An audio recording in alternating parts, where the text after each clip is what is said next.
কুলের আচার দেখলে বা শুনলেই জিভে জল চলে আসে। এখনও ছেলের স্কুলের সামনে কুলের আচার দেখলেই কিনে ফেলি।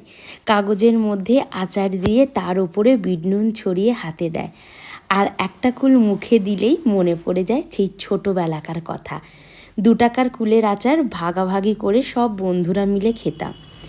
এক বন্ধু আজকে কিনলে কাল আর এক বন্ধু কিনতাম, পরশুদিন আর এক বন্ধু। এখন সব কিছু আছে, শুধু বন্ধুরা পাশে থাকে না। আর আমি যখন টোটো করে কুলের আচার খেতে খেতে আসি, তখন খুবই মনে পড়ে বন্ধুদের কথা।